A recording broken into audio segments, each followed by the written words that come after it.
Hello and welcome. Today we're going to replace a PCV valve on the Toyota 1.8 liter VVTi engine. This was used in a lot of vehicles, including the Toyota Corolla, Toyota Matrix, also the Pontiac Vibe, among some others. So first thing you need to do is remove the plastic cover. So remove the oil cap, and then there are two nuts on top that will have to be removed, and then two clips in the back. And once you pull those off, the plastic cover will lift right off, and you'll get easier access to the PCV valve. And also put your oil cap back on so you don't get dirt in the engine. Okay, so locate your PCV valve. It's located on the side of the valve cover as shown here. First, you're going to want to back off the hose, and you do that by squeezing this clip and point backwards, and then just wiggle the hose off. Once you got the hose off, you're going to want to clean, and you can do this before the hose comes off too, either way, but clean around the area where the PCV valve threads into the valve cover. I like to use throttle body cleaner. Brake cleaner would probably work just as well. And the idea being that once you take this off, you don't force dirt into the engine. Same reason why you have the oil cap back on at this point.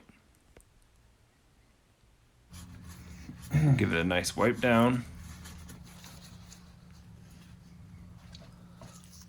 And then you're going to want to get a 22mm wrench. Might vary a little bit depending on your application, but that's what it is in this case. And then loosen it up.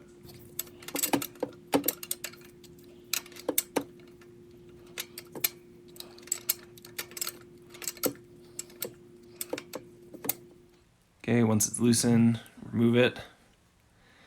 This engine has 200,000 miles. I don't think the PCV valve's ever been changed, and it's fairly clogged up. So we're going to get the new one. In this case, we got it from our local parts store. Here's the number if that means anything to you.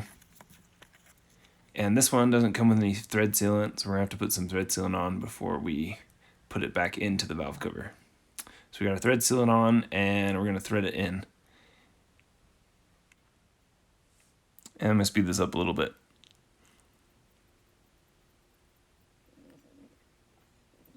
Okay, once it's all the way hand tight, go ahead and wrench tighten it as well.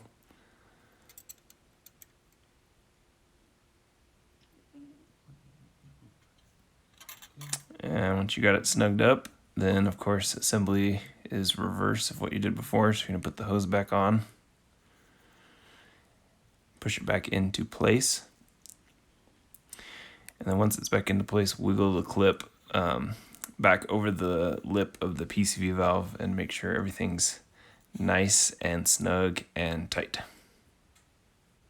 And that's pretty much it for the PCV valve replacement. Again, this is part of a multi-part series, Tuneup series. If you haven't seen the previous videos, go back and watch those, and there's a lot more coming, so subscribe for more content. Oh, and don't forget to put on your plastic cover. Have a great day.